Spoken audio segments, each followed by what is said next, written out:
Good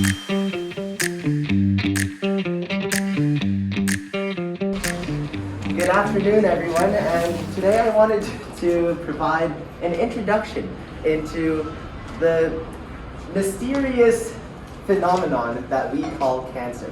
Now, as you guys know, cancer is a disease in which cells of your body divide uncontrollably, and it's actually quite common. Raise your hand if you've had a family member, friend of the family, or even a friend who's had cancer or is currently in that battle.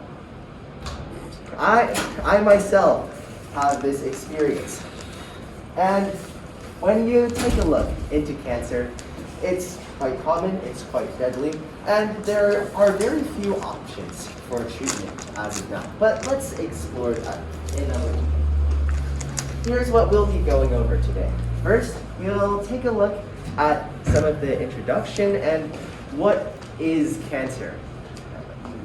We can first dive into that overall explanation and then take a look at some of the specifics of how cancer forms and why it does so in the genetic basis of our cells.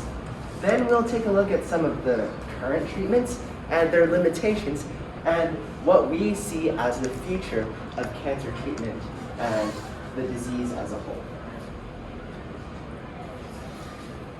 Cancer is one of the leading causes of death in the world. 1 out of every 6 people die from cancer, and it's 1 out of every 6 deaths are caused by cancer. Yeah, and it's in many cases both obscure and deadly. What makes cancer cells and the disease that they cause so unexplored and so deadly in many cases? Let's take a look at how this works. To understand cancer, we first need to know what it is. So let's dive right into that. Cancer itself is defined as a disease. The cells themselves that are forming cancer are forming tumors. So tumors are collections of cancer cells that are dividing uncontrollably. Cancer can be caused by a variety of factors. If you have a family history of cancer, that may contribute to a risk factor that you may want to watch out for. But cancer can also be influenced by how you yourself lives. The decisions you make to maintain a healthy body, or the many nuances of leading a healthy life, these are all factors for whether or not you may get cancer. If you're exposed to high levels of radiation regularly, you may want to watch your body as a precursor and just to be aware of the risk that high radiation may put you under. Now, if you've ever eaten one of those snacks where there's that big warning sign that says, may or may not contain carcinogens, those are also foods to watch out for, because although they may or may not contain carcinogens, that means that in the production lines there might be exposure to carcinogens, which could potentially cause cancer in our bodies. Regular lifestyle decisions such as excessive smoking or drinking can cause cancers such as lung cancer and liver cancer. And a quick definition of how cancer cells will interact with your body. In some cases, cancer cells will either be repressed when they've divided enough and form a benign tumor, which is a harmless tumor, or they also might keep on dividing uncontrollably, and that may form a malignant tumor. These are the tumors that you'll need to watch out for, and those are also the tumors that can spread through metastasis to other parts of the body. That's not to say that our immune system does nothing to combat the threat, however. Each day, there are several sparks of cancer that are being repressed by our immune system.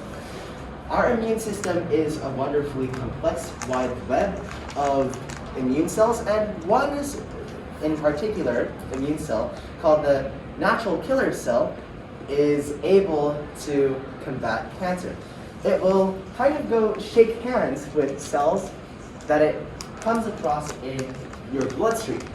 And if they find proteins that resemble cancerous proteins, then they will make an effort to stamp out those cancer cells. But sometimes cancer cells are very manipulative. So they're able to produce proteins that sort of resemble that of regular cells and thus spare themselves from the natural killer cells. But of course, we don't want that. A few characteristics of cancer. If you want more characteristics, you may want to refer to Tia's post on Instagram. Some of the characteristics of cancer cells include an irregular shape. So here you see the two types of cells. These are regular cells in your bloodstream, and that is a tumor. You'll notice that mostly these cells are uniform and they're, well, not to say quite organized, but they sort of have uniform shape. Meanwhile, up here, those cells have nuclei of many different shapes and sizes. That's one key characteristic of cancer cells. This is caused due to the mutations inside the cells themselves, and you'll notice that they're very much jumbled up in this tumor.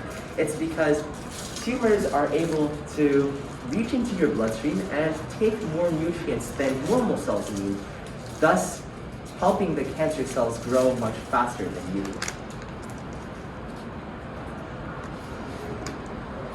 The regular cell follows the cell cycle, and unbeknownst to many people is that in some phases of cell growth and cell division, cells are able to manipulate and to direct themselves through cell division and their own growth. For example, there is a checkpoint at G1, a checkpoint at G2, and a checkpoint within mitosis itself when the cell divides. However, cancer cells often don't follow this cell cycle.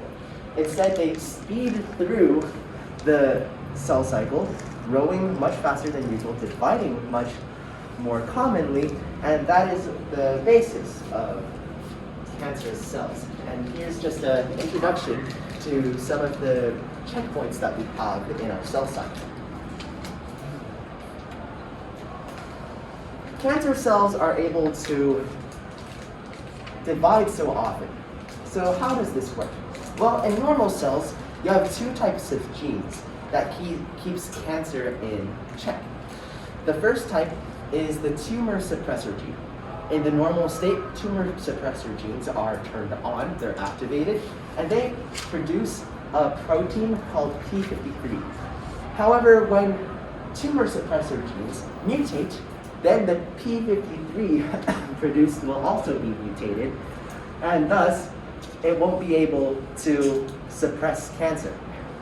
Meanwhile, there are also other genes called oncogenes, which, when active, actually stimulate cancer cell division. In its normal state, it's actually deactivated, the gene, but through mutations, that gene can be turned on. Let's take a look at some of the current methods that we have to combat cancer. We have radiation therapy. Now, note that both of these therapies have limitations. For example, radiation therapy may destroy the DNA within cancer cells, but it may also serve to mutate the DNA of our healthy cells. Meanwhile, chemotherapy comes with a lot of side effects because chemotherapy literally means that chemicals are circulating within your bloodstream and killing off fast dividing cells. That's why You might experience hair loss or frequent vomiting when you're going through chemotherapy. And a quick look into the future of cancer. There's hope that one method of combating cancer called immunotherapy may serve for our future generations. The theory is just to take bacteriophages, which are viruses that infect bacteria, genetically modify those bacteriophages to infect our cancer cells. And the whole reason why cancer is able to keep on dividing is that your body doesn't recognize those cancer cells as being cancer cells. But once those bacteriophages have infected your cancer cells, your body treats those cancer cells as infected cells and destroys those cancer cells. In the future, if the same cancer springs up, then your immune system will recognize that those cancer cells and the proteins they produce. And that is a wrap to our cancer BioTalk. Here's a quick video on how there are differences between normal cell division and unregulated cell division. So you may notice, okay, that's normal cell division. Let me,